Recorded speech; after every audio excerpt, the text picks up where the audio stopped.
시대가 점점 악해져 가고 또한 세상은 많은 풍파들이 일어나고 있고 또 곳곳에 전쟁의 기운과 소문들이 있고 실제로 전쟁이 일어나고 있기도 합니다.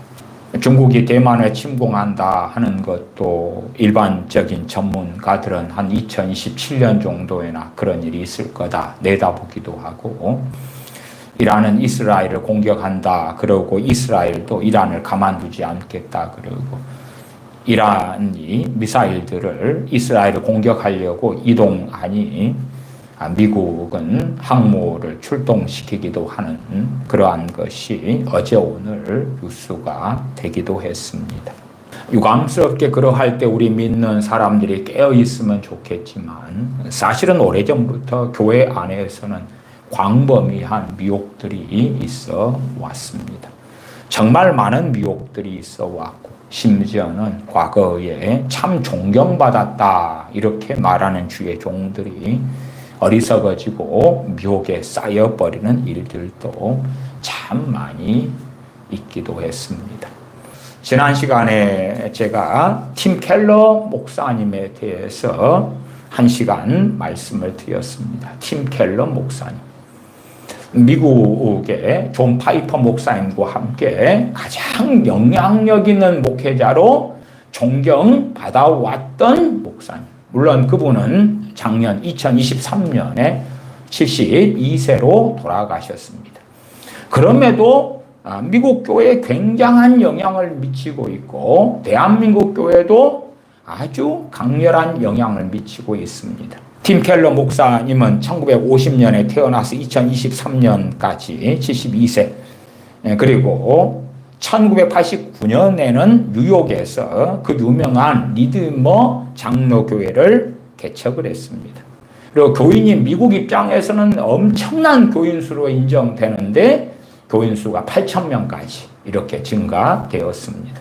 물론 대한민국에는 그보다 더 많은 교인을 둔 초대형 교회들이 많기 때문에 8,000명이면 얼마 안 돼 그러지만 미국 입장에서는 굉장히 큰 숫자로 인정받습니다. 복음연합을 2005년에 그 유명한 D.A. 카슨과 세워서 목회자들을 훈련시켜 왔습니다. 무엇을 훈련시켰냐 할 때에 그가 주장하는 성경 해석, 그가 믿는 신학을 가지고 훈련시켰단 말이 2005년부터. 그러니까 미국에는 팀 켈러 목사님의 제자들이 많지요. 제자 목사님들이 많다고 말이에요. 10년이 넘는 기간 동안에 48개 도시에서 250개의 교회를 개척했다. 이게 최소한 그가 개척한 250개의 교회들에서는 팀 켈러 목사님이 증거하는 그 메시지가 전해지고 있는 거예요. 제가 왜 팀 켈러 목사님을 다루게 되었느냐 하면, 팀 켈러 목사님에 대해서는 제가 미국에 계시는 분들에게는 종종 그렇게 질문을 받고 상담을 받아왔어요. 팀 켈러 목사님의 가르침을 받고 있고 신앙서적을 읽고 있고, 그런 입장에서 한데 뭔가 긴가민가한데 문제가 있는 것 같은데 근데 정확히 잘 모르겠다, 그런 분들이 제게 종종 물어보셨거든요. 그래서 그런 사적인 상담에 있어서는 제가 설명을 해드리곤 했죠. 그러다가 이제 최근에 며칠 전인데 교회 청년 한 명이 제게 팀 켈러 목사님의 설교 영상을 보여주면서 묻더군요. 내용 이상하네. 내용 이상하네. 이건 지금까지 이제 우리 목사님이 설명하던 복음하고는 다른데, 그 목사님은 저죠. 그저께 금요일 날 설교 때 팀 켈러 이 목사님의 설교 영상을 제가 또 받아 적고 미션, 거기에 있는 기사의 내용을 가지고도 또 다루어 드리기도 했어요. 그리고 오늘도 이 팀 켈러 목사님의 설교 34분 설교인데 34분 설교를 제가 다 타이핑을 했더니 A4 10장이 나오더군요.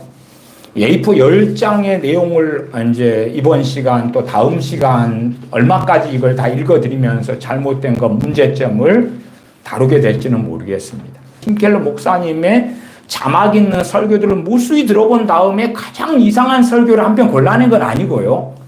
그냥 무작위로 한 편을 고른 거예요. 제가 제목을 들은 다음에 듣고 싶어서.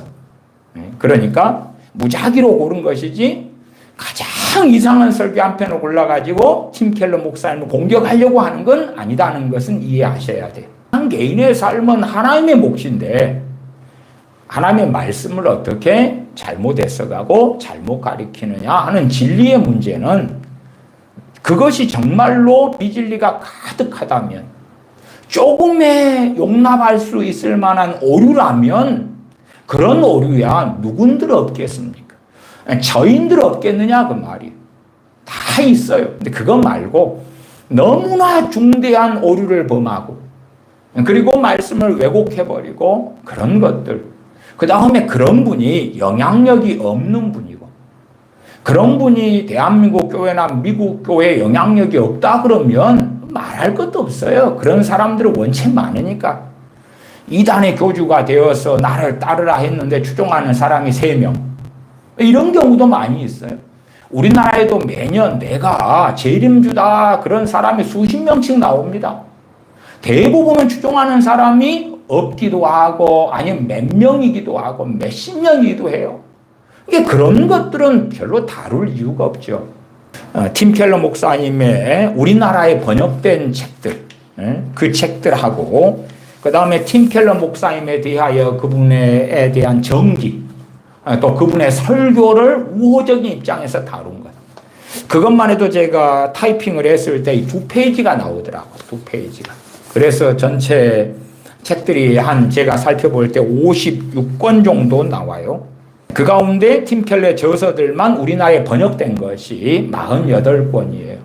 영향력이 굉장히 커요. 물론 재고 많이 번역된 출판사는 두란노입니다. 그 온누리교회 하영규 목사님 그쪽 두란노 출판사인데요.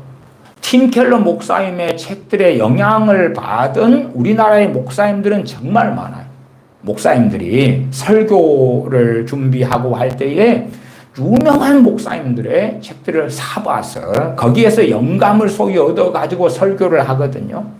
그러니까 상당히 많은 목회자들의 스승이 누가 되어 왔냐 그러면 팀 켈러 목사님이 되어 왔어요.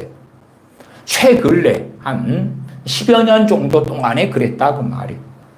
열심히 성경을 연구한다 그런 분들은 팀 켈러 목사님의 책들을 사가지고 읽어오고 그 다음에 우리나라 사람들의 경향은 어떤 게 있냐 그러면 유명하다 그 다음에 책으로 나왔다 그러면 마치 그 책의 내용을 진리로 여기는 경향성이 있어요. 그러니까 내가 그분이 유명하고 책으로 나왔고 많은 사람이 사보는 베스트셀러가 되었다 그럴 때에 내용이 이상한데 라고 의심을 잘 안 해요. 오히려 이상한데 그러면 내가 잘못됐겠지. 내가 문제가 있겠지. 내가 뭔가를 잘못 이해하겠지. 그런 식으로 해서 이상한 내용을 내가 가지고 있는 바른 것을 버리더라도 받아들이려고 애를 쓰는 경향을 가집니다. 그것이 우리나라 사람들이 신앙서적에 대해서 가지고 있는 참 좋지 않은 습관 중에 하나다. 여러분이 이제 눈을 뜨고 이 팀 켈러 목사님의 영원한 지옥의 형벌이 과연 공평한가 하는 34분 설교를 좀 들으시면 발견하실 수 있는 게 뭐냐 그러면 이 팀 켈러 포스트 모던 시대 복음 전하는 7가지 방법에 대한 걸 발견하실 수가 있어요. 포스트 모던 시대에 복음을 전하는데 7가지 방법이 있다. 그 7가지. 첫 번째는 뭐냐 그러면 이제 강단에서도 마찬가지고 우리 크리스천들이 이렇게 해야 된다 그 말이에요. 불신자들과 서로 공유할 수 있는 언어를 써라. 비기독교인들과 함께 사용하는 공유 언어를 써야 된다. 두 번째, 비기독교인도 존경하는 인물의 말을 인용해라. 이 팀 켈러 이분의 설교에는 불신자들이나 비기독교인들이나 영화나 그런 이야기를 막 해요. 사실은 진리를 가지고 전하고 설명해야 되는데 진리가 아닌 비기독교인들이 말하는 영화나 드라마나 책의 내용을 막 인용하면서 그걸 설명을 하는 거예요. 참 희한하다. 근데 이 팀 켈러의 사상이에요, 사상. 그리고 이 팀 켈러의 영향력을 받은 대한민국 목사님들이 정말 많다. 정말 많다. 또 좀 엘리트다, 열심히 있다 하는 청년들이나 장년의 사람들은 팀 켈러의 책을 보고 영향받은 경우도 많다. 알게든 모르게든. 비기독교인들이, 불신자들이 믿고 있는 것을 최대한 활용해라. 그들이 믿고 있는 건 뭘 믿느냐? 그걸 활용해라 그 말이에요. 그들이 믿고 있는 것. 비기독교인 불신자들이 믿고 있는 것. 불신자들이 믿고 있는 게 진리를 믿고 있겠습니까? 아니겠죠. 그러나 그걸 활용해. 신앙은 절대 강요로 인해 생기는 게 아니다. 이게 5번째 원칙이에요. 신앙은 절대 강요로 인해 생기는 게 아니다. 때로는 강권하여 내 집을 채우라고 말씀하시죠. 겉으로 드러난 행동이 아닌 그 동기에 주목하라. 참 어려운 이야기입니다. 그 동기, 그 사람의 뱃속, 심지어 자기의 뱃속도 자기가 모를 때도 많지요. 왜? 스스로 속이지 말라. 하나님은 만물의 기름을 받지 아니하신다고 하셨는데, 근데 겉으로 드러난 행동이 아니라 그 동기에 주목해라. 동기? 무슨 동기? 어쨌든 이런 걸로 이제 설교나 성경을 풀어나갑니다. 7번째 마지막이 율법이 아닌 복음을 전하라. 율법이 아닌 복음을 전하라. 그렇게 되어져 있습니다. 그러니까 이런 것들이 이제 얼마나 좀 어그러졌고 문제가 있는지 살펴보십시다. 율법이 아닌 복음을 전하라. 그럴 때도 참 아름답게 보이잖아요. 근데 심판을 전하지 않고 죄를 책망하지 않고 어떻게 복음이 나올 수 있을까요? 마태복음 12장 18절을 제가 읽어드리면, 마태복음 12장 18절에 이사야 선지자의 주님에 대한 애언의 부분이 나와 있습니다. 보라, 내가 택한 종 곧 내 마음에 기뻐하는 바 나의 사랑하는 자로다. 내가 내 성령을 줄 터이니 그가 심판을 이방에 알게 하리라. 우리 주님에 대하여 이사야에 이렇게 애언된 것을 사도들이 발견해요. 내가 내 성령을 줄 터이니 그가 심판을 이방에 알게 하리라. 단지 주님께서 증거하신 것이 복음인데 복음 안에가 심판이 들어가 있는 거예요. 율법은 뭐예요? 율법을 통해서 죄를 깨달음이죠. 죄를 깨달아야 이 사망의 몸에서 누가 나를 건져내랴. 구원자가 필요한 걸 알죠. 그런데 죄도 심판도 빼버리고 율법이 아닌 복음을 전하라. 거기에서 이제 팀 켈러의 목사님은 사랑을 그렇게 강조합니다. 물론 오늘 설교에서는 또 다르게는 지옥의 교리, 이걸 굉장히 강조합니다. 그래서 이 설교를 들으면 말이 또 요리 가고 저 설교를 들으면 저리 가고 그런 경향성들이 꽤 있기도 해요. 먼저는 요한계시록 20장 11절부터 15절까지의 말씀을 보십시다. 주님의 백보자 심판이 나와 있는 본문입니다. 요한계시록 20장. 왜냐하면 이 팀 켈러 목사님의 설교를 읽다 보면 막 혼동이 오고 이상해지고 때론 미혹이 틈타고 이러거든요. 그래서 제가 이 성경을 먼저 읽어드리고 딱 중심을 잡으시라. 중심을 잡으시라. 막 희한하게 이리 꼬고 저리 꼬는 이야기에 현혹되면 안 되는 거예요. 중심을 잡으셔야 되니까 주님의 백보자 심판에 대한 요한계시록 20장 11절부터 15절 말씀을 제가 읽겠습니다. 또 내가 크고 흰 보좌와 그 위에 앉으신 자를 보니 땅과 하늘이 그 앞에서 피하여 감대없더라. 또 내가 보니 죽은 자들이 물온대소하고 그 보좌 앞에 섰는데 책들이 펴있고 또 다른 책이 펴졌으니 곧 생명책이라. 죽은 자들이 자기 행위에 따라 책들에 기록된 대로 심판을 받으니 바다가 그 가운데서 죽은 자들을 내어주고 또 사망과 음부도 그 가운데서 죽은 자들을 내어주매 각 사람이 자기의 행위대로 심판을 받고 사망과 음부도 불못에 던지우니 이것은 둘째 사망 곧 불못이라. 팀 켈러 목사님은 이 불못을 비유다 그래요. 비유다고. 정말 이 불못이 비유가 됩니까? 비유 아닙니다. 비유 아니에요. 비유 아니에요. 근데 팀 켈러 목사님은 비유다고. 이 불로 심판받는 건 비유다고. 지옥불에 대한 건 비유다고. 그렇게 주장을 해요. 그 다음에 그분이 주장하는 지옥의 내용은 도대체 무엇인가? 겉보기에는 지옥의 교는 너무 중요하다 그러면서 그 알맹이로서는 이상한 이야기를 합니다. 15절 누구든지 생명책에 기록되지 못한 자는 불못에 던지우리라. 이 요한계시록 20장의 포인트는 뭐냐 하면 하나님의 심판입니다. 하나님의 형벌, 하나님의 진노, 하나님의 심판이에요.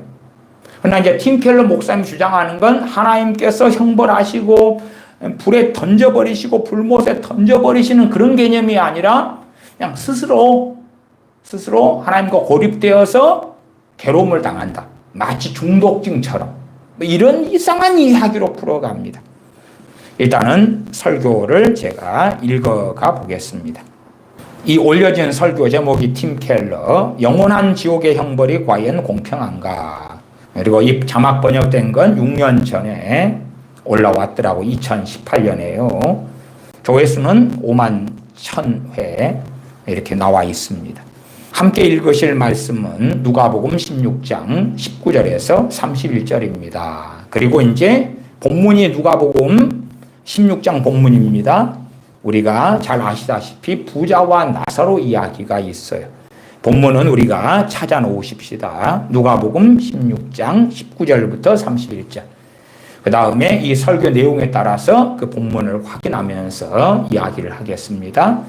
누가복음 16장입니다. 그리고 이제 이 설교에는 본문을 쭉 읽어갔습니다. 저는 생략하겠습니다. 매주 우리는 유혹 사람들로 하여금 기독교를 가장 불편히 여기도록 만드는 주제들을 살펴보고 있습니다.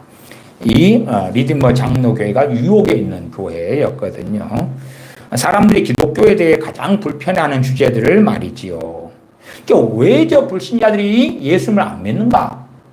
저들이 불편해하는 주제들이 있다. 지옥에 대한 것도 마찬가지죠. 그래서 불편해하지 않도록 이렇게 풀어간 거예요. 이번 주에 살펴볼 기독교의 가르침은 하나님은 인간을 지옥에 떨어뜨리는 판사라는 개념입니다. 하나님이 인간을 지옥에 떨어뜨리는 판사. 이게 제가 앞에 요한계시록 20장의 본문을 읽었잖아요. 하나님께서 불못에, 우리 주님께서 친히 그들을 불못에 던져버리시는 게 나오는데 그런 개념을 이제 이리저리 꼬면서 아니야 그렇게 끌고 가는 거예요. 이러한 가르침에는 여러 가지 형태와 고려 사항들이 있는데요. 기본적으로 가장 이해할 만한 반박은 이런 식입니다. 사람들은 말하지요. 지옥의 심판이 어떻게 사랑의 하나님이란 개념과 공존하는가? 지옥의 심판이 존재하는데도 사랑의 하나님이라고 어떻게 우리는 답해야 할까요? 제가 지난 몇 년 동안 사람들에게 대답했던 내용을 전해드리려고 합니다. 이게 이 팀 켈러 목사님의 영원한 지옥의 형벌에 관한 내용은 계속 그가 증거했던 내용이지 그냥 즉흥설교라거나 한 번의 에피소드나 해프닝은 절대 아닙니다. 그건 정말 반복적으로 많이 팀 켈러 이분이 주장하는 지옥에 대한 이야기가 있고 그 다음에 그분이 쓴 책에서도 그것을 명확하게 이야기했고 밝혔어요. 그러나 이것이 이제 둥글납작하게 이렇게 막 섞여 있어요. 지옥에 대해 어떻게 생각하세요? 제가 대답하는 내용 중 한 가지는 이것입니다. 아마도 성경이 묘사하는 불지옥의 이미지는 비유일 것입니다. 휴, 다행이다. 교인들이 깔깔깔대고 웃어요. 성경이 묘사하는 불지옥의 이미지는 비유다. 그 말이 비유다. 요한계시록 20장에 불못에 던지시는 것도 비유다. 그거죠. 주님께서 마태복음에서도 마가복음에서도 이미 말씀하셨지요. 이제 비유다 그런 거예요. 그러면 제가 대답하지요. 이게 사람들이 이제 안심을 하는 거예요. 오, 지옥에 간다고? 불못에 들어간다고? 어이구 무섭다. 근데 비유예요. 그러니까 안심을 하니까. 그러면 제가 대답하죠. 아마도 화염보다 무한배로도 끔찍한 무언가의 비유겠죠. 그러니까 놀라죠. 이까지 들으면 비유인데 무한배로 끔찍한 무언가에 대한 비유다. 그러니까 이제 말씀대로 믿는다 하는 사람들도 그러면 뭐 인정할 수 있을 만한데 그렇게 생각할 수 있단 말이에요. 내용을 들어보면 이상한 이야기를 하네 알 수 있어요. 그렇게 말씀드리고 싶습니다. 지옥에 대한 기독교의 개념은 화염보다도 훨씬 끔찍합니다. 이게 막 불못보다도 불로 심판하는 것보다 훨씬 끔찍하다. 훨씬 끔찍하다. 불을 입고 오 그래? 아니 훨씬 끔찍하다 그러면 안 되고 주님께서 말씀하신 그대로 하면 되는 거예요. 그대로 하면. 이 마가복음 9장을 좀 봐보실까요? 마가복음 9장 43절부터 봐보십시다. 불로 심판하는 것보다 훨씬 끔찍하다 그러면서 막 이상한 이야기를 풀어가지만 그것이 옳게 보이면 안 되는 거예요. 왜? 성경을 확인하셔야지. 마가복음 9장 43절부터 제가 읽어갑니다. 만일 너 손이 너를 범죄케 하거든 찍어버리라. 불구자로 영생에 들어가는 것이 두 손을 가지고 지옥 꺼지지 않는 불에 들어가는 것보다 나으니라. 지옥 꺼지지 않는 불에 들어가는 것보다 낫다. 이거 주님 비유하셨네. 지옥 꺼지지 않는 불보다 더 끔찍한 건데 주님이 말을 바꿨구나. 그렇게 돼야 될 거 아니에요.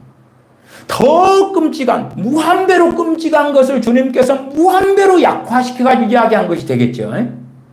주님을 거짓말쟁이로 만드는 거잖아요. 자기 말로. 물론 더 끔찍한 뭔가다고 했는데 그 뒤에 설명을 보면 사실은 너무나 평안한 삶이 나와요. 45절. 만일 너 발이 너를 범죄케 하거든 찍어버리라.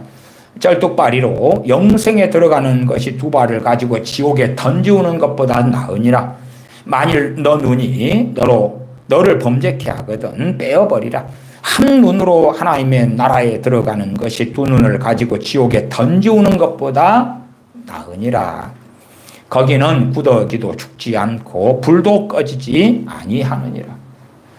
구더기도 안 죽는다. 그러니까 비유다.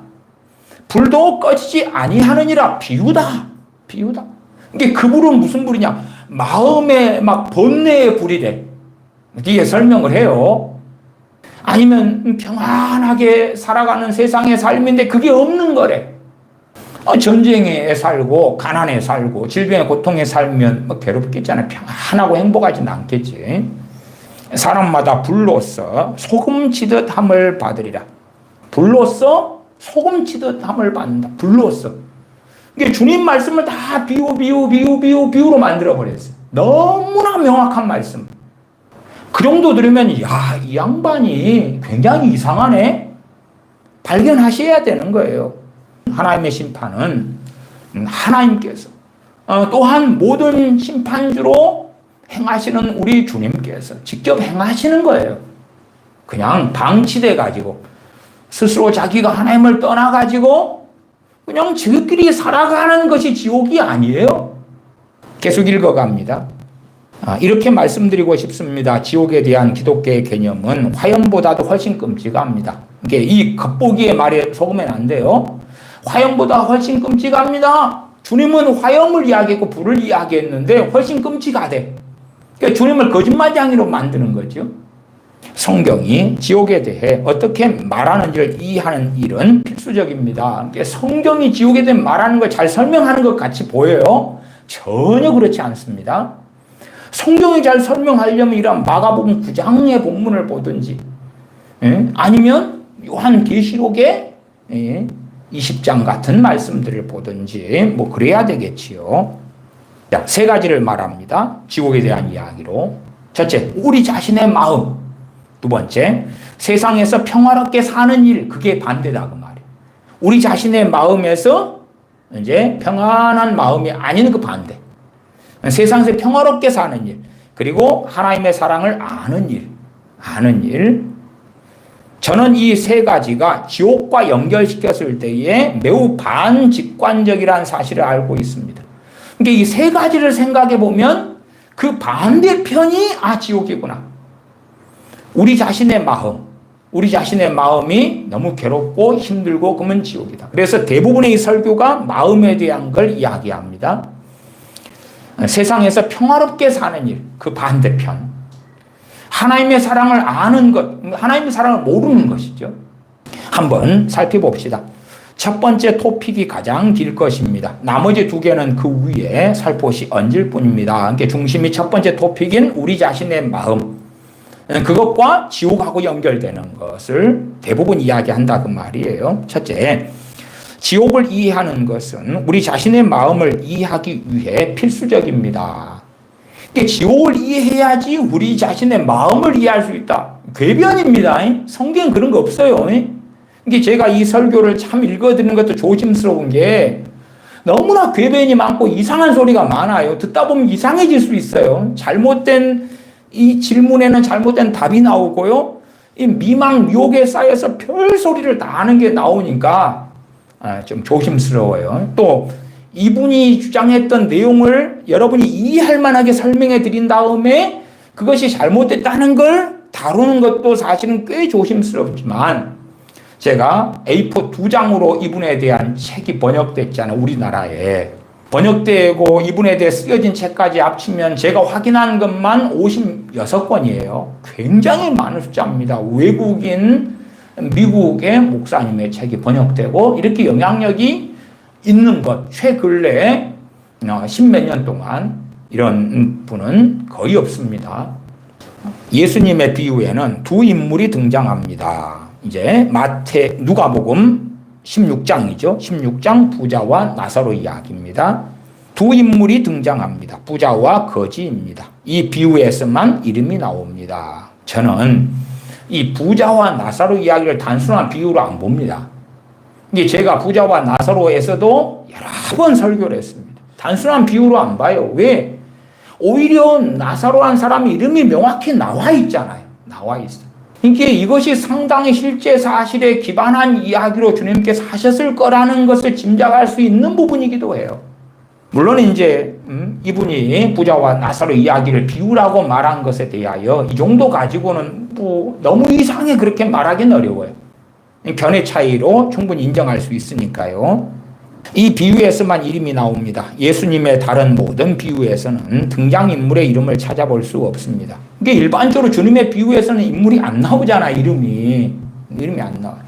이름이 나오면은 이 본문에가 비유로 했다, 주님 말씀하신다, 이게 사실은 없어요. 자, 그건 넘어가고요.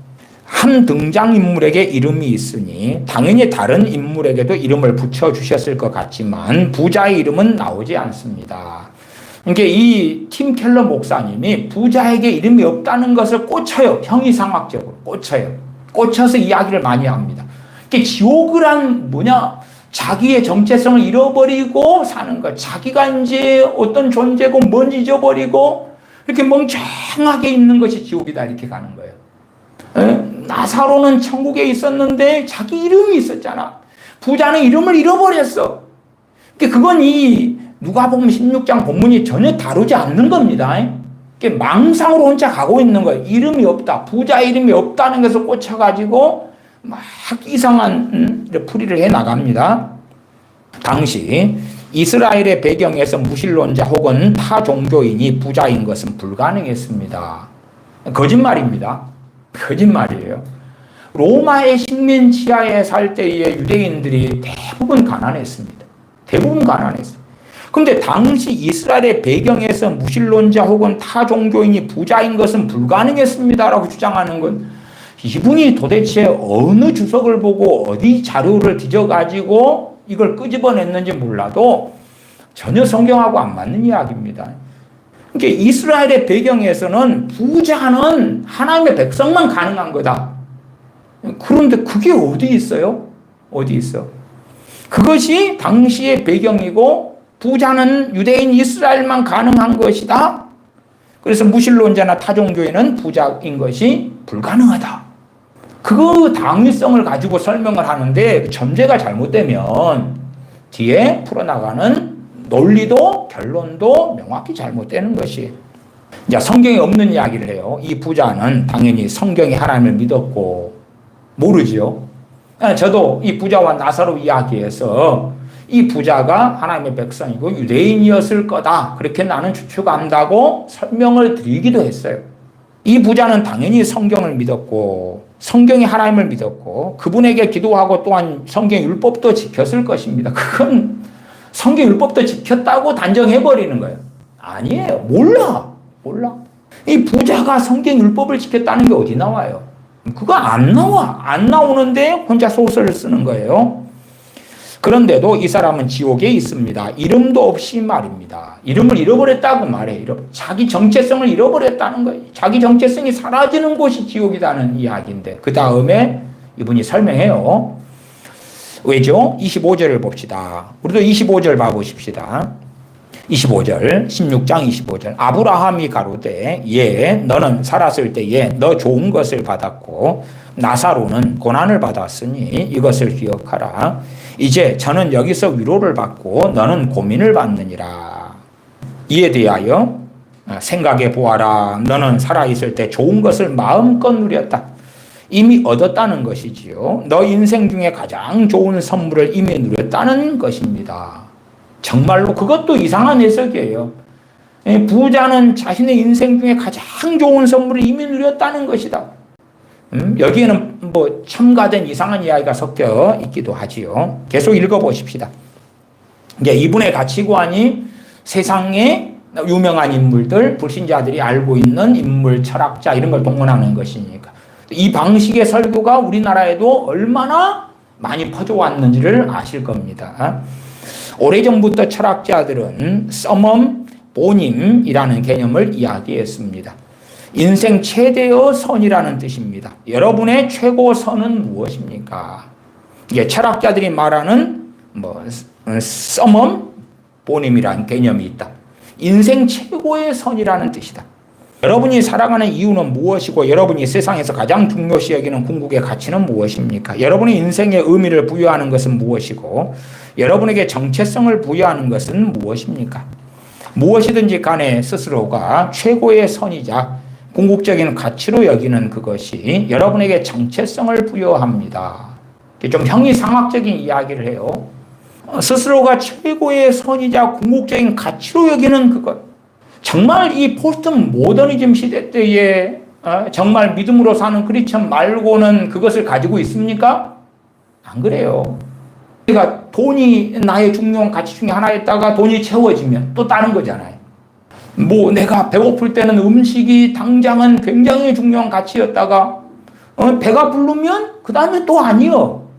이것이 만족되면 이것이고 저것이 부족하면 저것이고 그러는 게 인생인데 이분이 과연 인간이 무엇이고 삶이 무엇이라는 것에 대한 정상적인 상식을 가지고 있느냐를 의심하게 되는 이야기예요. 물론 뭔가를 모르는 사람이 형이 상학적인 이야기를 들으면서 뭔가가 있는 것 같아 그럴 수 있지만 조금 더 읽어드릴게요. 다시 무엇이든지 간에 스스로가 최고의 선이자 궁극적인 가치로 여기는 그것이 여러분에게 정체성을 부여합니다.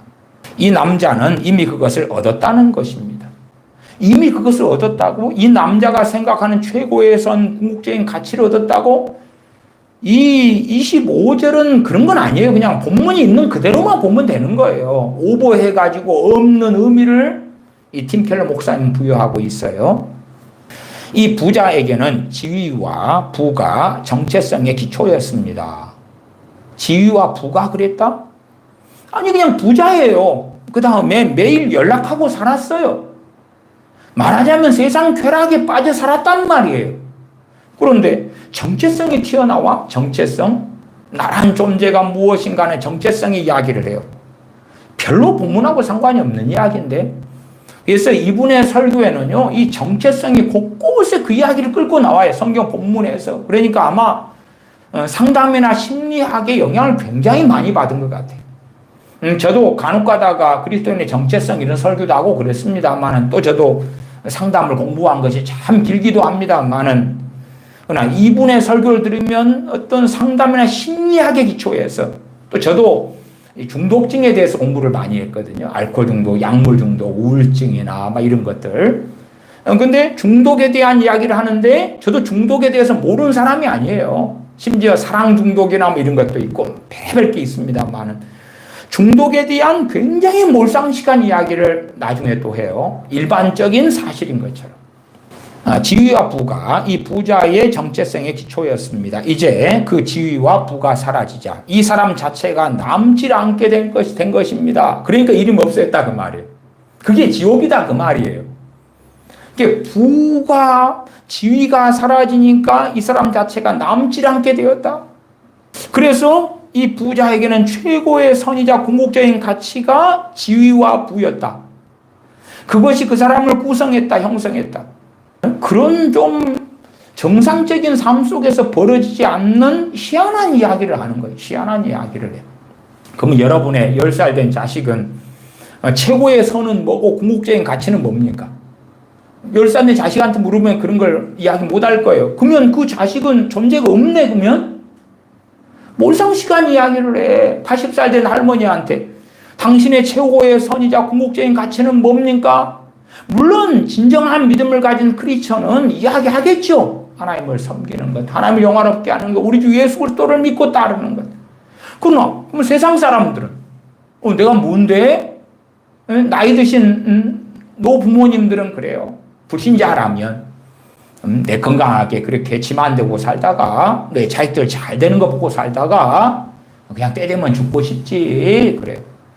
최고의 선, 궁극적인 가치 이야기하면 그런 건 모르는데 이게 아마 철학을 많이 하고 심리학 책을 많이 보면서 앞에 이야기했던 이 철학자들이 말하는 써멈, 모님, 인생 최대의 선, 이 개념에 많이 빠진 것 같아요. 그러나 일상의 삶에서는 이런 개념, 이런 생각을 사람들 안 가지고 삽니다. 정말 남이 가진 아파트가 너무 부러우면 나도 저거 하나 가져야 되겠다 그러지만 그것을 인생 최고의 선이라고 안 보고 그것을 수단으로 보는 수단. 저게 있으면 인정받을 수 있고 만족하고 집이 있으니까 행복하고 그러는 거지. 집 자체를 인생 최고의 선이자 궁극적인 가치로 보지 않아요. 그 다음에 이분이 생각하는 선의 개념은 성경의 선이 아닙니다. 이게 선의 개념 자체도 틀렸어요. 말하자면 이러한 철학자들이 말하는 써멈 보님이라는 인생 최대의 선이라는 개념에서 끌고 오는 거예요. 그러나 그런 선의 개념을 다루더라도 성경의 선하고는 전혀 다른 거다는 것을 정확히 명시하면 되지만 그게 아니라 이 세상 사람들이 주장하는 철학자들이 주장하는 선의 개념과 성경의 선의 개념을 섞어버려요. 같은 걸로. 얼마나 어리석습니까? 진리를 말씀을 왜곡하는 것이니까 그렇죠. 자, 이제 부자가 자신의 최고의 가치가 지위와 부였는데 그것이 이제 지옥에 떨어지면서 사라져가지고 그 지위와 부가 사라져 이 사람 자체가 남질 않게 된 것입니다. 그래서 이름이 없다 그 말이에요. 그는 부자이거나 아니면 아무것도 아닌 존재였습니다. 더 이상 이 부자는 정체성이 없어요. 사라진 거죠. 이름이 없는 존재입니다. 그래서 부자 이름이 없다는 거예요. 나사로 이름은 있고. 이름이 없다는 것은 확 빠졌어요. 그런 다른 비유들에도 이름이 이 부자 나사로는 저는 비유로 안 보고 비유 이상이라고 말씀을 드렸습니다만 어쨌든 다른 주님의 정상적인 비유에서는 이름 안 나오니까 뭐 존재가 사라졌나? 이름이 없는 존재가 되었습니다. 왜냐하면 모든 것을 빼앗길 때 부나 지위 등을요. 그는 정체성을 빼앗긴 거니까요. 이렇게 물으실 겁니다. 만일 지옥에 가는 게 모든 것을 빼앗기는 거라면 누군가가 모든 것을 빼앗을 때조차 정체성 유지할 수 있는 대안은 뭐지요? 이상한 막 논리로 올라가는 것입니다. 덴마크의 위대한 철학자 쇠렌 키에르케고르는 죽음에 이르는 병이라는 책을 썼습니다. 그 이야기를 해요. 죽음에 이르는 병이다. 키에르케고르의 그의 책들 중에서 제가 유일하게 이해하는 책이 그 책이기도 합니다. 블라블라. 이 책에서 키에르케고르는 죄의 정의에 대해서 씨름합니다. 그리고선 죄를 하나님이 아닌 다른 것을 통해 정체성을 세우는 것이라고 정의합니다. 키에르케고르가 죄는 하나님이 아닌 다른 것을 통해 정체성을 세우는 거다. 어렵죠? 죄는 뭐냐 그러면 하나님 말씀에 불순종하는 거예요. 죄는 말씀을 어기는 거예요. 우상 숭배하지 말라 했는데 우상 숭배하면 죄고, 거짓말하지 말라 했는데 거짓말하면 죄고, 탐내지 말라 했는데 탐내면 죄고, 도적질하지 말라 했는데 도적질하면 죄인 거지. 근데 키에르케고르의 정의를 자기는 인정하고 믿는다는 거예요. 이게 죄의 정의라는 거예요.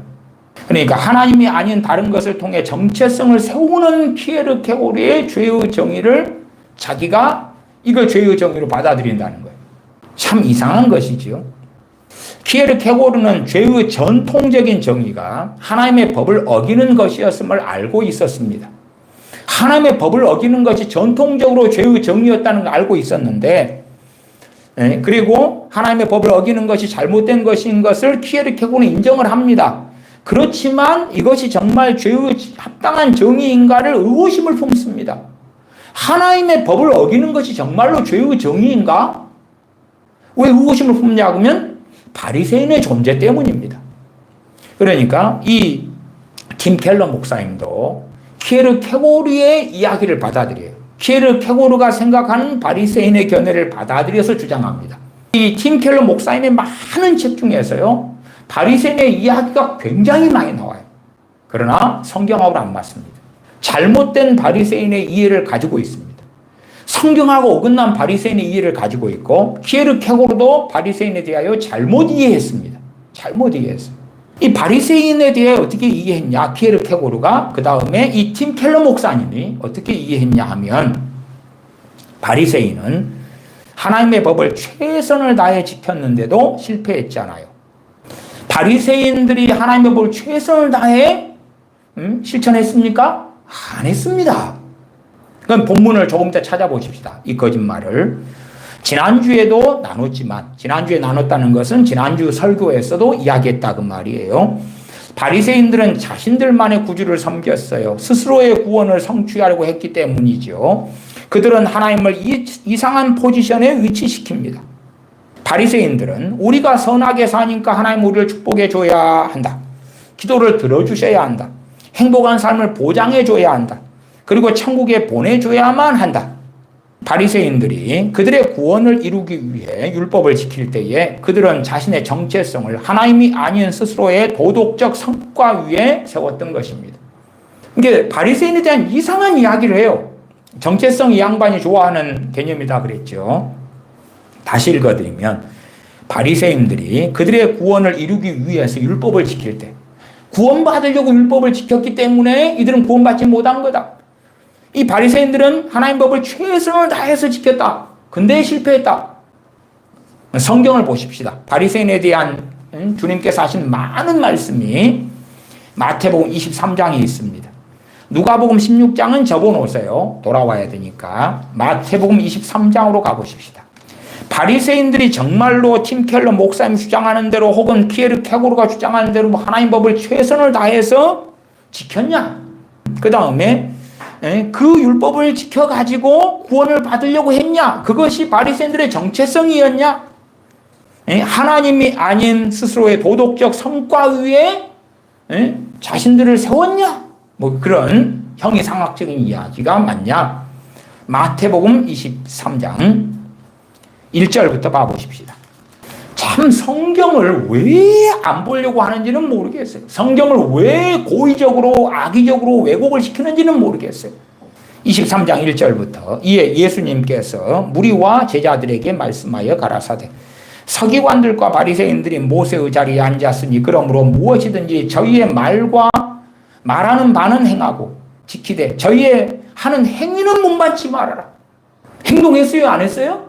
안 했어. 주둥이만 살았단 말이에요. 행동을 안 했다고 주님이 말씀하는데, 그러나 키에르케고르나 아니면 이 팀 켈러 목사님은 바리새인들이 최선을 다해 율법을 지켰다고 주장하는 거예요. 성경에 없는 걸 주장해. 주님이 한 말씀을 왜 이러지?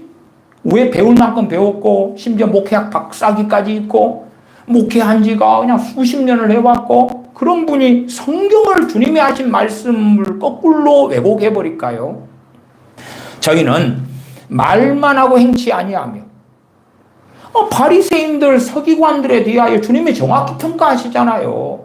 이게 그냥 간단하게 한 문장 있으면 아이고 성경 일독밖에 안 해가지고 빼먹었는 것 같다 하지만 그러나 계속 이어지는데 4절 또 무거운 짐을 묶어 사람의 어깨에 지우되 자기는 이것을 한 손가락으로도 움직이려 하지 아니하며 저희 모든 행위를 사람에게 보이고자 하여 하나니 그들의 행위를 사람에게 보이려고 한다. 우리가 산상수훈에서도 너희 의를 사람에게 보이려고 하지 말아라. 금식할 때 어떻게 하고 또한 기도할 때에 시장 어귀에서 기도하고 그것이 상당히 바리새인 서기관들이 하는 습성을 주님 말씀하신 거거든요. 하나님 보이기 위해서가 아니라 사람한테 보이기 위해 살아가는 거예요. 외식적으로, 가식적으로. 근데 바리새인들이 최선을 다해 하나님 법을 지켰다고요? 그런데 실패했다고? 이게 그 개념에서 이 팀 켈러 목사님은 복음이라는 걸 끄집어내고 있는 거예요. 복음이라는 것을. 이상한 이야기예요. 저희 모든 행위를 사람에게 보이고자 하여 하나니 곧 그 차는 경문을 넓게 하며 옷을 크게 하고 잔치의 상석과 회당의 상자와 시장에서 문안받는 것과 사람에게 랍비라 칭함받는 것을 좋아하느니라. 13절로 가보십시다. 화 있을진저 외식하는 서기관들과 바리새인이여, 너희는 천국문을 사람들 앞에서 닫고 천국문을 닫아버리잖아. 이 인간들이. 너희도 들어가지 않고 들어가려 하는 자도 들어가지 못하게 하는도다. 15절 화 있을진저 외식하는 서기관들과 바리새인이여. 뭐 한다 그래요? 외식한다 그러죠. 너희는 교인 하나를 얻기 위하여 바다와 육지를 두루 다니다가 생기면 너희보다 배나 더 지옥 자식이 되게 하는도다. 그렇게 만드는 것이 바리새인 서기관들인데 무슨 하나님 법을 최선을 다해 지켰다 그래요. 그렇게 키에르 케고르가 바리새인에 대해 봤기 때문에 최선을 다해 지켰는데 이들은 죄인으로 판결받고 지옥에 떨어졌어. 그러니까 하나님 법을 어기는 것이 죄라고 이 개념이 받아들이기 어렵다. 그래서 죄에 대한 개념을 하나님이 아닌 다른 것을 통해 정체성을 세우는 것이다. 키에르 케고르의 영향을 얼마나 이 팀 켈러 목사님이 받았는지를 알 수 있죠. 왜? 정체성이라는 단어에 빠져버렸고 키에르 케고르가 이야기하는 죄의 개념에 빠져버렸고, 그 다음에 C.S. 루이스에 대해서도 제가 전에도 이야기했습니다만은 과연 그는 크리스천이 맞는가에 대해서 마틴 로이 존스 목사님은 그가 크리스천인가 나는 의심스럽다 그런 말씀했다는 것을 말씀도 드렸고, C.S. 루이스가 얼마나 잘못된 것 속에 살았는가 그런 것도 제가 말씀드린 적도 있어요. C.S. 루이스에 대한 이야기의 설교회가 한 2번 나옵니다. 그의 영향을 젊었을 때부터 굉장히 많이 받았어요. 그래서 C.S. 루이스와 관련돼서 이분이 이제 자신의 아내 사모님을 만나고 함께 C.S. 루이스에 빠지고 하는 것들이 그의 인생사에 파노라마처럼 펼쳐집니다. C.S. 루이스는 조금 있다가 이야기할 기회가 있을 때 이야기를 좀 하겠습니다. 23절로 가십시다. 마태복음 23장 23절 화 있을진저 외식하는 서기관들과 바리새인들이여, 너희가 박하와 회양과 근처의 11조를 드리되 율법에 더 중한 바 의와 인과 신은 버렸도다. 이 바리새인들 또한 서기관들이 뭘 버렸어요? 의와 인과 신을 버려버렸다 그러잖아요. 의와 인과 신을 버려버렸어. 근데 율법에 더 중한 바, 더 중한 것들을 버려버렸는데 키에르 케고르나 팀 켈러 목사님은 하나님 법을 최선을 다해 지켰다. 그런데도 지옥에 떨어졌고 바리새인들이 실패했으니까 거기에서 죄의 개념을 하나님 법을 어기는 것이라고 하면 안 된다. 왜? 하나님 법을 바리새인들이 어기지 않고 최선을 다해 지켰으니까. 정말로요? 성경이 그렇게 말씀해, 주님이 그렇게 이야기하셨어요? 언제 도대체? 난 진짜 이 팀 켈러 목사님이나 뭐 키에르 케고르야 철학자니까 그러지만 머리에 총 맞았는 거 어쩐가를 내가 궁금해. 작년에 돌아가셨으니까 그러지만 25절로 갑시다. 화 있을진저 외식하는 서기관들과 바리새인들이여, 잔과 대접의 것은 깨끗이 하되 그 안에는 탐욕과 방탕으로 가득하게 하는도다. 소경된 바리새인아, 너는 먼저 안을 깨끗이 하라. 그리하면 그것도 깨끗하리라. 뱃속 안에가 탐욕과 방탕이 가득하다 그 말이에요. 가득해. 근데 무슨 바리새인들이 최선을 다해 하나님 법을 지켜요. 최선을 다해 하나님 법을 지켰다 그러니까 지켜도 안 됐어. 그러니까 죄가 그게 아닌가벼. 그러면서 형이상학적인 이야기로 죄란 하나님이 아닌 다른 것을 통해 정체성을 세우는 것이다. 이렇게 정의를 한다. 피에르 케고르는. 그리고 나도 그 정의에 동의한다. 그런 웃기는 이야기를 하고 있는 거예요. 키에르 케고르가 바리새인에 대하여 어떻게 이해했든지 간에 그걸 성경을 통해 확인해 봐야 될 거 아니에요 도대체. 성경은 안 보나? 왜 안 볼까? 27절부터 또 봅니다.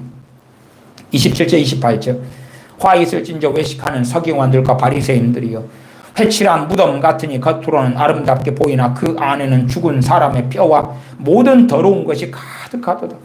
이와 같이 너희도 겉으로는 사람에게 옳게 보이되 안으로는 외식과 불법이 가득하도다. 뱃속 안에 이 썩어버린 온갖 악한 것들이 있는데 무슨 도대체가 하나님을 사랑하는데 마음을 다하여 뜻을 다하여 성품을 다하여 힘을 다하여 목숨을 다하여 주 너의 하나님을 사랑해라. 둘째는 이와 같으니 내 이웃을 내 몸처럼 사랑해라. 뭘 지켰는데? 이것이 온 율법과 선지자의 강령이라. 하나님을 힘을 다하여 목숨을 다하여 뜻을 다하여 성품을 다하여 사랑했어요? 온 뱃속 안에가 이 탐욕과 방탕으로 가득 차 있는데 마태복음 15장도 봐보십시다. 마태복음 15장도 유명합니다. 저도 많이 설교해 왔습니다. 마태복음 15장 1절부터 14절이에요. 얼마나 깁니까? 이 본문까지는 다 안 봅니다. 그러나 전체 기본 본문이 마태복음 15장 1절부터 14절까지예요. 7절로 갑니다. 외식하는 자들아, 이 앞에 15장 1절은 봐야 돼요. 왜? 주인공이 누군가를 봐야 되니까. 일반적 제자들이나 무리들에게 하신 말씀이냐, 누구에게 한 말씀이냐를 확인해야 되니까. 15장 1절. 그때에 바리새인과 서기관들이 예루살렘으로부터 예수님께 나와 가로되 당신의 제자들이 어찌하여 장로들의 유전을 범하나이까? 떡 먹을 때에 손을 씻지 아니하나이다. 대답하여 가라사대 너희는 어찌하여 너희 유전으로 하나님의 계명을 범하느냐? 이게 사람의 계명을 따르지 하나님의 계명을 따르지 않는 자들이 바리새인들 서기관들인데, 근데 하나님의 계명 하나님의 법을 최선을 다해 지켰다고 바리새인들에 대해서 이야기를 해요. 도대체 얼마나 희한한 이야기인가. 바리새인들에 대해서 그렇게 이 팀 켈러 목사님을 따라서 키에르 케고를 따라서 이해하고 믿는 목사님들도 꽤 있습니다. 나는 그런 목사님들 이해를 못해요. 신학책에 키에르 케고르의 책에 그게 있어도 성경을 확인해야지 목사가 성경을 믿어야지 뭘 믿어 도대체. 무엇보다 주님이 직접 하신 말씀이에요. 신학책도 아니고. 7절로 갑니다. 외식하는 자들아 이사야가 너희에게 대하여 잘 예언하였도다. 일러스되 이 백성이 입술로는 나를 존경하되 마음은 내게서 멀도다. 사람의 계명으로 교훈을 삼아 가르치니 나를 헛되이 경배하는도다 하였느니라 하시고 14절 그냥 두어라. 저희는 소경이 되어 소경을 인도하는 자로다. 만일 소경이 소경을 인도하면 둘이 다 구덩이에 빠지리라. 소경이 이미 되었다. 소경을 인도한다. 말씀에 대하여 진리에 대하여 하나님에 대하여 소경이 되고. 도대체 사람의 계명을 가르치는 자들이 사람의 계명에 따라 사는 자들이 어떻게 하나님의 계명을 최선을 다해 지켰다고 말할 수 있느냐 그거예요. 그래서 이 바리새인들은 하나님의 법을 최선을 다해 지켰는데도 실패했다? 그렇게 전제로 이야기하고 말해요. 키에르케고르의 견해를 그대로 말하는 거죠. 자기가 믿는 거니까. 사실은 이 팀 켈러 목사님이 키에르케고르 영향을 받은 것도 사실이지만 거꾸로도 맞을 거예요. 자기의 주장에 누가 뒷받침할 수 있는가 찾아봤더니 키에르케고르가 내 주장하고는 맞구나. 그러니까 저 유명한 철학자 키에르케고르를 인용해야 되겠다 그랬을 수도 있겠죠. 전후관계가. 바리새인들은 최선을 다해 하나님의 법을 지켰다.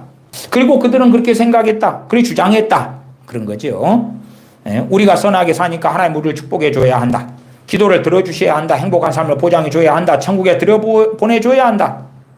그래서 그들은 구원을 이루기 위해 율법을 지켰다. 그들은 자신의 정체성을 이 율법을 지키는 것, 도덕적 성과 위에 세웠다. 그래서 구원 못 받은 거다 그러는 거예요. 참 이상한 이야기입니다. 계속 읽어갑니다. 바리새인들은 그들의 자부심, 도덕적인 성과 그리고 종교성 위에 자신의 정체성을 세웠다. 이는 그들을 내면으로부터 파괴했습니다. 교만과 자기 의와 엄격함이 들어서고 결국에는 그것까지 파괴하는 거죠. 이상한 이야기예요. 그냥 이상한 사변이에요. 말 안 되는 성경에 없는 그 괴상한 이야기인 거예요. 죄에 대한 가장 좋은 정의는 저는 키에르케고르가 옳다고 봅니다. 키에르케고르가 했던 정의는 기억 안 나시죠? 저도 읽어야지, 봐야지, 눈으로 봐야지 기억나요. 하나님의 법을 어기는 것이 죄지. 키에르케고르 가는 죄에 대한 정의, 하나님이 아닌 다른 것을 통해 정체성을 세우는 것이 죄다. 철학하는 분들은 시험에 나올지도 몰라요. 키에르케고르 가는 정의를 쓰시오. 아니면 팀 켈러 추종하는 신학교 교수가 있는 데는 팀 켈러가 하는 그러한 죄에 대한 정의를 쓰시오. 그래서 죄에 대한 가장 좋은 정의는 저는 키에르케고르가 옳다고 보는데, 하나님 외에 그 어떤 것으로든 자신의 정체성을 세우려는 것입니다. 하나님 외에. 막 사변적인 이야기예요. 그냥 사변적인 이야기. 쓸데없는 헛된 변론에 빠지는 이야기를 만들어내는 거예요. 좋은 것들이어도 궁극적인 가치가 되면 안 되는 거죠. 그럴싸한 이야기, 그럴싸한 이야기. 근데 좋은 것들로 궁극적인 가치를 삼습니까? 여러분이 식물을 키우기 좋아해요. 그걸 궁극적인 가치로 여깁니까? 세상 사람도 안 그래요. 캣맘, 고양이를 좋아하는 그러한 사람이 있다 그러면 고양이가 자기 인생의 중요한 부분을 차지하는 게 사실이겠죠. 그런 분들은. 그러나 고양이를 궁극적인 가치로 여긴다? 누가 그래? 직장을 전 세계 사람들이 굉장히 중요시 여깁니다. 대한민국 사람들은 좀 덜 중요하게 여기고, 전 세계 사람들은 이 가치 여기는 것에 첫 번째 가족이고 두 번째가 직장이에요.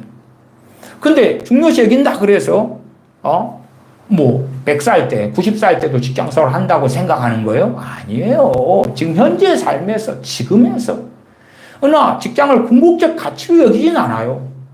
그러니까 궁극적 가치라는 이상한 키에르케고르나 아니면 철학자들의 개념을 끌고 오는 거예요.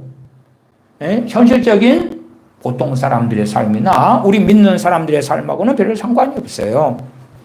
키에르케고르는 급진적인 성경적 관점을 보이고 있습니다. 이를테면 로마서 6장 늦가을에 강의할 내용인데요. 이건 이제 지나가고, 만약 선한 것들이라도 궁극적인 것으로 여긴다면, 만약 어떤 것을 보고서, 이게 이 팀 켈러 목사님 주장하는 선의 개념을 엿볼 수가 있어요. 선한 것들이다 그러는 거예요. 무엇이 선한 것들이냐? 만약 스스로의 돈이 선한 것입니까? 돈을 사랑치 말라 그랬잖아요. 돈, 커리어, 재능, 외모, 혹은 관계, 지식, 자식, 권력, 인정, 편안함, 지배력, 그 어떤 것이라도, 그 어떤 이러한 선한 것들이라도 그 선한 거 아닙니다. 그냥 세모거나 때로는 세모보다도 마이너스 쪽에, 죄에 가까운 쪽에 그런 거지. 사람들이 이런 것들을 추구하고 원하니까 사람들에게, 뉴욕 사람들 같은 이들에게 선의 개념을, 그게 선한 거라고 가르치는 거예요. 마치 성경에 그런 것처럼. 그래서 좋은 것이라도, 선한 것이라도 중독이 될 수 있다. 이렇게 이제 이상하게 튀어나오는 거죠. 내가 저걸 갖기만 하면 가치 있는 인생이 될 텐데, 저걸 못 가지면 난 아무것도 아니야 라고 생각한다면, 그런 사람이 얼마나 있어요? 저걸 못 가지면 난 아무것도 아니야. 그런 사람이 있겠지, 정신병원에 가면. 그러나 정상적인 크리스찬이나 불신자 가운데는 그런 사람은 없어요. 저 아파트를 가지지 않으면, 한강변 아파트를 가지지 않으면 난 아무것도 아니야. 내가 서울대 들어가지 않으면 난 아무것도 아니야. 내가 의사가 되지 않으면 난 아무것도 아니야. 그럽니까? 안 그래요. 안 그래. 그런 사람이 있을지 몰라도 만에 하나, 10만에 하나 이상한 정신질환에 걸려서 그럴 수는 있겠지요. 그러니까 이러한 것을 보통 믿는 사람들, 불신자들은 보편적인 삶이라고 주장하는 거예요. 사실은 예지로 삼는 것이. 그래서 팀 켈러 목사님이 정상적인 상식적인 세계에서 살지 않는다 말이에요. 내가 저걸 갖기만 하면 가치 있는 인생이 될 텐데, 뭘 가지면 가치 있는 인생이 돼? 뭘 가지면? 아니면 저걸 내가 못 가지면 난 아무것도 아니야. 사람들이 이렇게 하고 살아가는 거예요. 스스로의 돈, 커리어, 재능, 외모. 외모라는 건 태어날 때부터 정해져서 나오잖아요. 성형수술 좀 할 수 있겠지만은 그래도 원판 불변의 법칙이 상당히 작용하죠. 그러면 외모, 저 탤런트 같은 외모를 나는 가지지 않으면 난 아무것도 아니야. 그래요?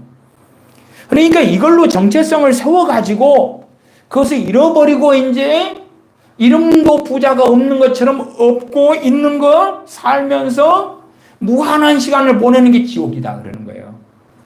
그 어떤 것이라도 하나님을 아는 지식과 사랑보다 당신을 더 가치 있고 안전하게 만드는 것 같다면 당신은 성경이 하나님을 믿는다 할진 몰라도 기도를 할진 몰라도 심지어 율법을 지킬진 몰라도 당신의 신앙과 삶의 정당화 그리고 정체성의 뿌리는 다른 신에 대한 숭배로부터 오는 것입니다. 다른 신에 대한 숭배로 막 이런 이야기를 많이 해요. 복잡하고 막 변론적인 희한한 이야기들이에요. 방금 읽은 것도 여러분이 듣기 뭔 소리를 하는가 싶은 이야기예요. 그냥 사실은 헛소리죠. 헛소리. 하나님을 아는 지식과 사랑보다 당신을 더 가치 있고 안전하게 만드는 것 같다면 하나님을 아는 지식과 사랑 당신을 더 가치 있고 안전하게 만든다? 이 두 개가 안 맞아요. 안 맞아. 자, 우리가 겨울에 너무 추워요. 그러면 하나님을 아는 지식으로 따뜻하게 할 수 있어요? 여름에 너무 더워요. 하나님을 아는 지식으로 에어컨 바람을 대신할 수 있어요? 그러니까 이걸 이상한 걸 뜯어붙이고 있는 거예요. 여러분이 어디를 중요한 그런 가족의 어떤 급한 일 때문에 그 한 100km를 가서 가족을 도와줘야 된다고 합시다. 그러면 하나님을 아는 지식과 사랑이 그걸 대신해줘요? 이게 다른 이야기를 하는 거예요. 사실은 헛소리를 하는 거라고 말이에요. 여러분이 헛소리인지 잘 이해를 못 하실까 봐 제가 설명해 드리는 거예요. 이게 말장난하고 던져버리기는 좋은데 그것이 얼마나 허구적이고 이상한지를 설명하는 건 사실은 꽤 어렵답니다. 지금 아직 2페이지 이제 끝났고 3페이지로 들어갑니다. 그래서 그럴싸한 것, 여러분이 성경이 하나님을 믿는다 할지 몰라도 기도를 할지 몰라도 심지어 율법을 지킬지 몰라도 당신의 신앙과 삶의 정당화 그리고 정체성에 뿌리는 다른 신에 대한 숭배 때문에 오는 것입니다. 하나님을 아는 지식과 사랑보다 당신을 더 가치 있고 안전하게 만드는 것 같다면 안전하기 위하여 우리는 여러 가지를 해요.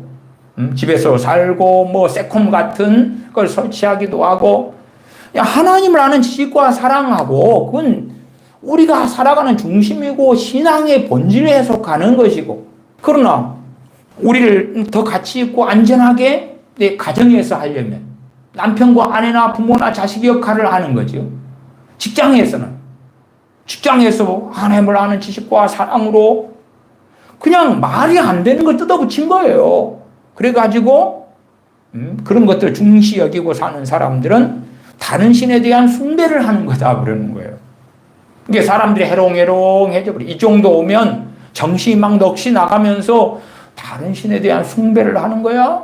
수능 보는 크리스찬 학생이 수능을 죽으라고 준비를 해요. 그러면 다른 신에 대한 숭배가 되는 거지. 그러면 안 돼. 하나님에 대한 지식과 사랑에 빠져 있어야 돼. 근데 하루 중에 한 열 몇 시간을 수능 공부에 빠져 있잖아요. 수학에, 영어에, 국어에, 막 이런 것에. 그럼 잘못됐지. 어떤 회사 직원 크리스찬이 프로젝트를 준비하려고 야근까지 하고 때로는 밤새워서 준비해요. 그러면 하나님에 대한 사랑과 지식에서 이 프로젝트에 빠져 있잖아. 정말 말 안 되는 거래요. 그러니까 프로젝트 열심히 빠져 준비했던 크리스찬 청년이 회개를 해야 되는 거예요. 내가 그냥 잘못했어요. 하나님에 대한 지식과 사랑에 빠져 있어야 되는데 프로젝트 준비에 열심히 해가지고 잘못됐어요. 그럼 준비 안 할까? 회사 때려치울까? 그 다음에 이제 지옥에 대한 이야기를 이걸로 풀어가요. 이는 당신의 마음의 영적인 방화를 일으킵니다. 영적인 방화는 불을 지르는 거죠. 영적인 방화를 일으킵니다. 이것이 바로 지옥불이라는 비유입니다. 이게 지옥에 대한 교리가 지옥의 불못에 던지신다 했죠. 불로 심판하신다 했죠. 그 지옥불은 비유인데 그러니까 뭘 이야기하는지 잘 몰라. 당신의 마음의 영적인 방화, 영적으로 불을 지른다. 이것이 바로 지옥불에 대한 비유다. 그 다음에 그럼 영적인 방화를 일으킨다는 것이 영적으로 불을 지른다는 게 무슨 뜻일까요? 중독을 가지고 이야기해요. 이분이 이야기하는 중독에 대한 설명은 잘못됐습니다. 중독을 이해 못하는 거예요, 사실은. 우리는 중독의 파괴성을 잘 알고 있습니다. 이까지는 이해해요. 마약 중독, 알코올 중독, 약물 중독 있으니까.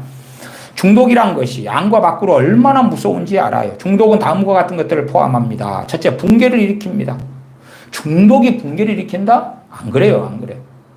그러니까 이 양반은 지금 말장난을 이리저리 해요. 갖고 우리 모두가 다 중독에 빠져 있습니다. 그러면 이 팀켈러 목사님 주장으로 한다면 모두가 다 붕괴를 일으켜야 돼. 중독에 빠져 있다고 그러니까. 근데 자기가 무슨 말을 스스로 하는지도 몰라요. 그 다음 중독도 약한 것이 있고 강한 것이 있고 다 틀려. 그냥 극단적 중독의 사례들, 극단적인 노름에 빠지고 마약에 빠지고 약물 중독에 빠지고 극단적으로 우울증에 빠졌는데 너무 심하고 사실은 그런 사례 몇 가지 해당되는 이야기일 뿐이에요. 근데 그것을 일반화를 자꾸 시키고 있는 거예요. 보편화를 시키고 있는 거예요. 그러니까 중독에 대한 설명이 틀렸다고 말이에요.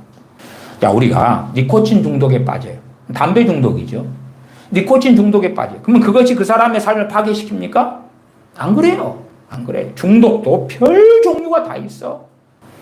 이 사람이 주장하는 이 팀켈러 목사님이 주장하는 중독의 파괴성. 첫째로 붕괴를 일으킵니다. 중독자에게 흔히 볼 수 있습니다. 왜냐하면 중독자는 중독된 그 대상을 마약이면 마약, 포르노면 포르노 그 대상을 더욱더 원하기 때문입니다.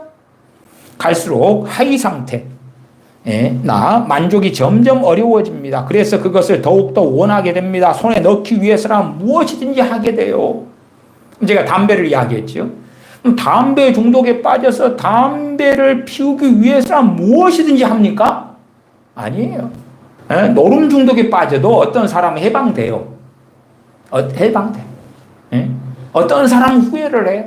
어떤 사람은 너무 악인이 노름 중독과 만날 때죠. 문제는 악인이 마약과 만나고 악인이 잘못된 중독과 만날 때에 자기도 파괴시키고 심지어 가족까지도 파괴시키는 경우가 있죠.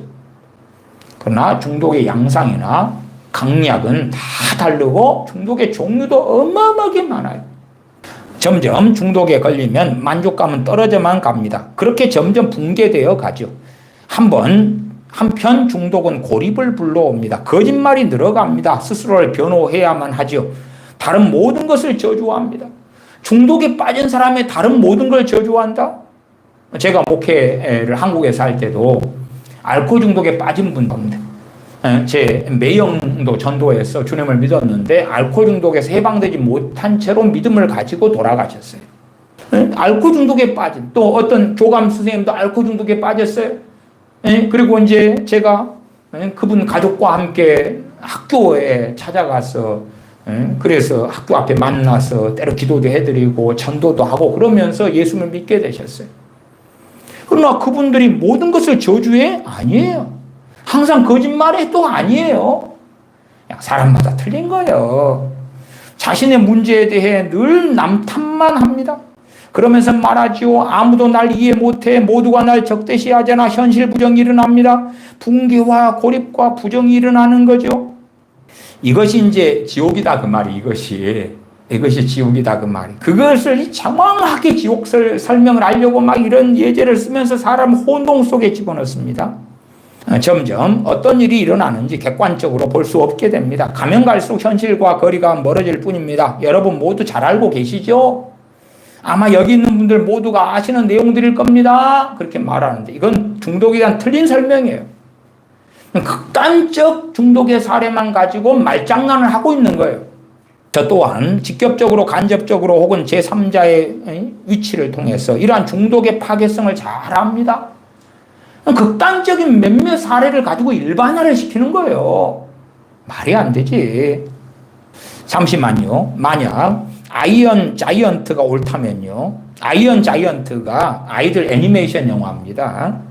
여러분 모두가 10살이 넘어서 아이언 자이언트라는 영화를 못 보신 분들이 많을 것 같네요. 하지만 모두 한번 보시길 권해드립니다. 제가 본 애니메이션 중에 가장 뛰어난 작품입니다. 정말 사랑하는 영화입니다. 저희가 그 아이언 자이언트라는 아이들 애니메이션을 정말 사랑한대요.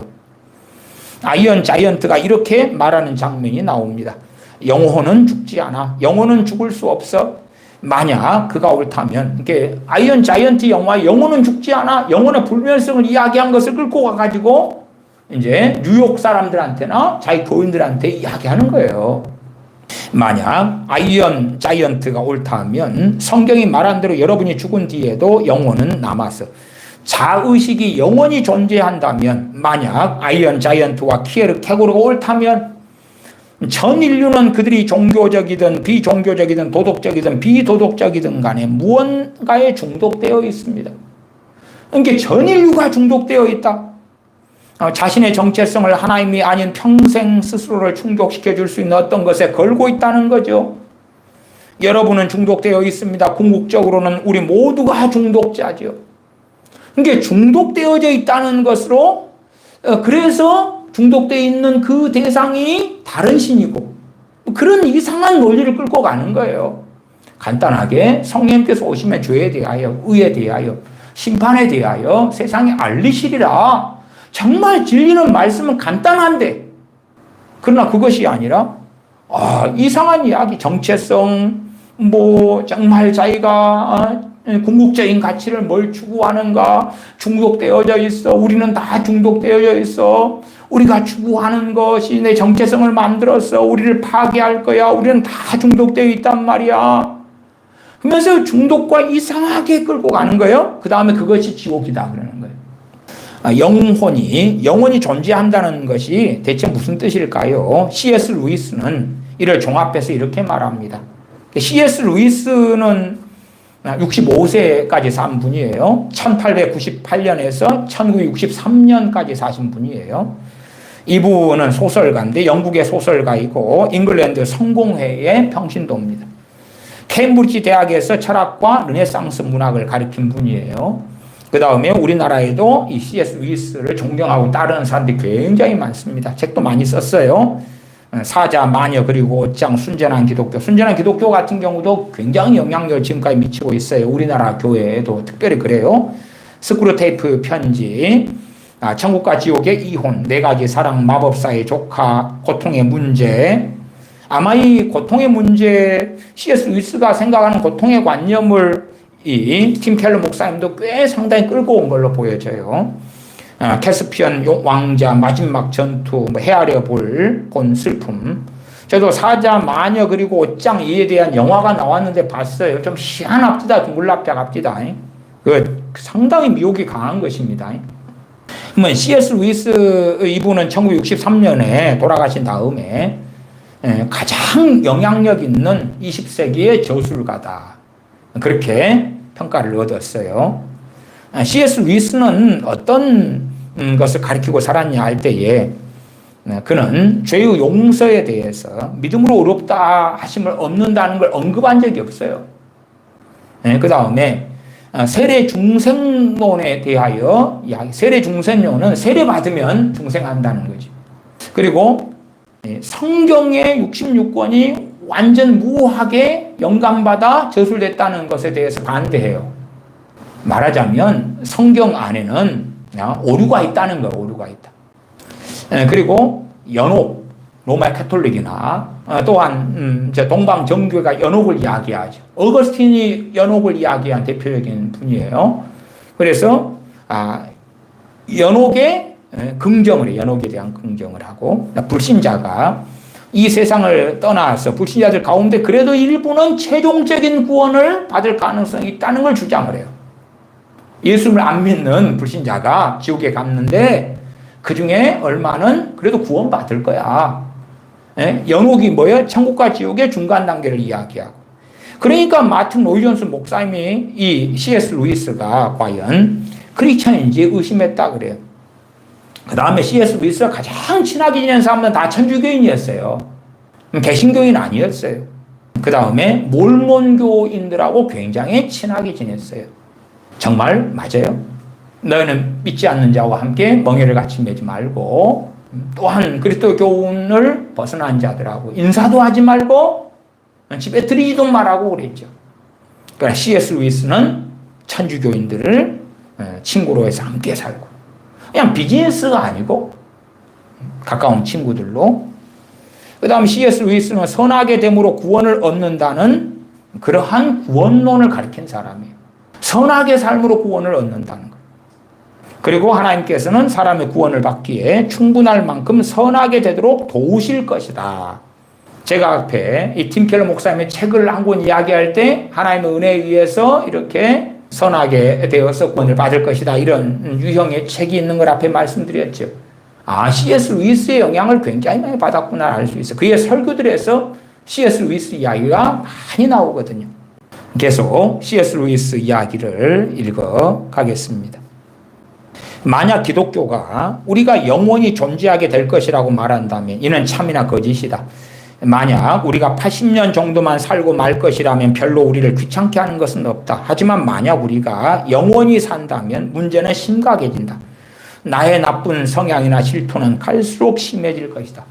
그러니까 이제 내가 영원히 살 때 나의 나쁜 것이 점점점 심해져가 그것이 지옥이라는 거예요. 그것이 지옥이라는 거예요. 영혼에 비하면 내 삶 전체에서 악화되는 정도는 발톱의 때만큼도 못할 것이다. 그러나 발톱의 때만큼 정도도 못할 정도로 나빠져 간다는 거예요. 그러나 영원토록 그러니까 100만 년만 지나도 나 자신이 지옥이 될 것이다. 그게 지옥이라는 거예요. 지옥의 불은 비운데 우리의 상태가 점점점 안 좋아져. 영원토록 그런데 100만 년만 지나도 나 자신이 지옥이 된다. 만약 기독교가 사실이라면 지옥은 이런 상황에 대한 가장 적합한 용어다. 지옥은 불평, 불만으로부터 시작된다. 항상 불만에 가득 차서 남을 비난하고 자신은 그들과 관련 없는 것처럼 굽니다. 심지어 이런 현상을 비판도 하고 스스로 중단할 수 있다고 생각하지요. 하지만 언젠가는 자기 반성이 불가능해지는 날이 옵니다. 그게 지옥이라는 거예요. 이제는 스스로를 판단할 나가 없습니다. 앞에 부자가 이름이 없다 그랬잖아요. 그러니까 스스로를 판단할 나가 없다. 그게 지옥이다. 기분을 느낄 나도 없게 됩니다. 그게 지옥이다. 그저 불평을 계속하다 결국은 불평기계가 됩니다. 그게 지옥의 삶이라는 거예요. 불평기계가 된다. 내가 사라지는 거예요. 내가 사라져. 이름이 사라져. 내가 누군지도 사라져. 아니, 하나님의 영원한 심판이 존재 자체가 사라져버리면 그냥 우리가 동물이 된다고 합시다.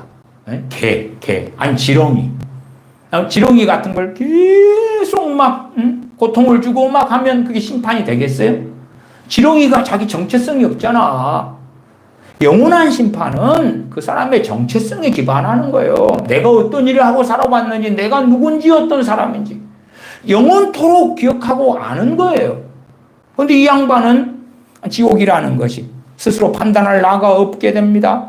기분을 느낄 나도 없어요. 계속 불평을 하다가 불평기계가 결국은 됩니다. 따라서 이것은 하나님이 우리를 지옥에 보내느냐 마느냐의 문제가 아닙니다.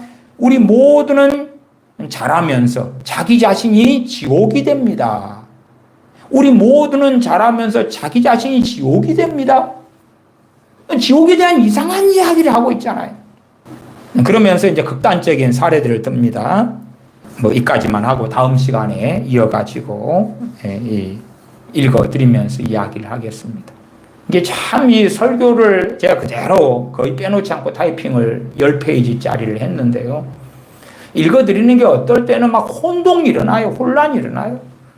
이게 주님께서 요한계시록 20장에 백보자 심판 때 불못의 심판을 하시는 거예요. 또한 마태복음의 심판의 말씀도 읽어드렸죠.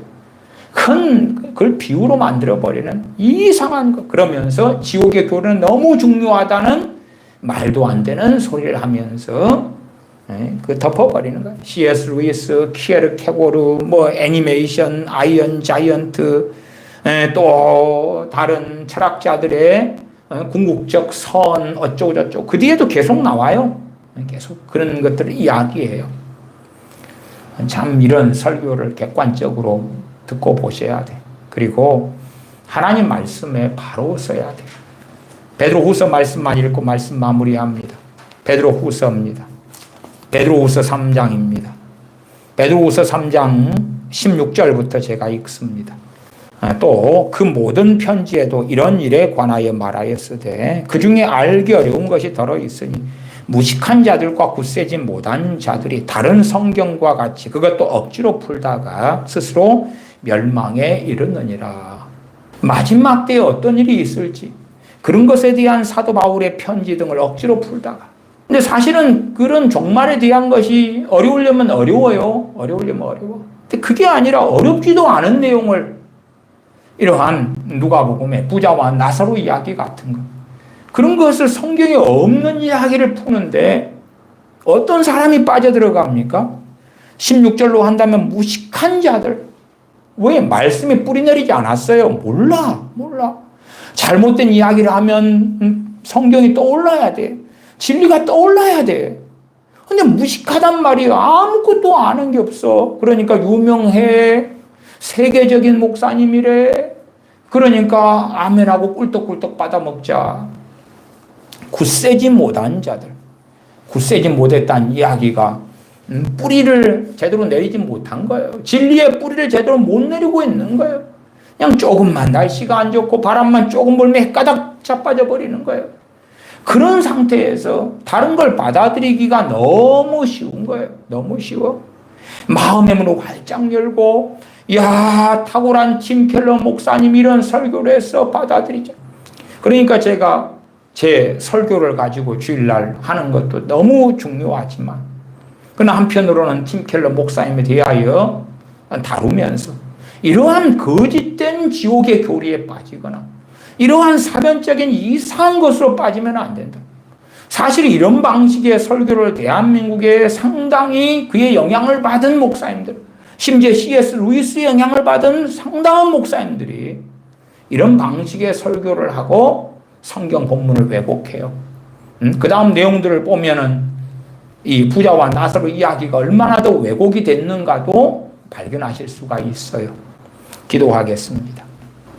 아버지 하나님, 전능하신 아버지께서 심판하시며 형벌하시는데 또한 심판주이신 우리 주 예수 그리스도께서 심판하시며 불목 가운데 심판받을 자들을 던져버리시는데 이러한 것들을 왜곡하고 속이고 거짓하고 그러한 것들에 우리가 미혹되어지는 그러한 어리석은 시대에 살아갑니다.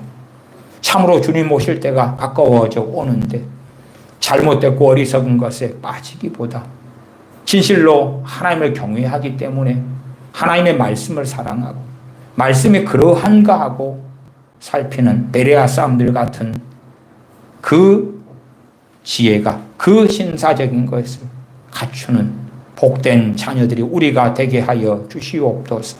우리 주 예수님의 이름으로 기도하옵나이다. 아멘.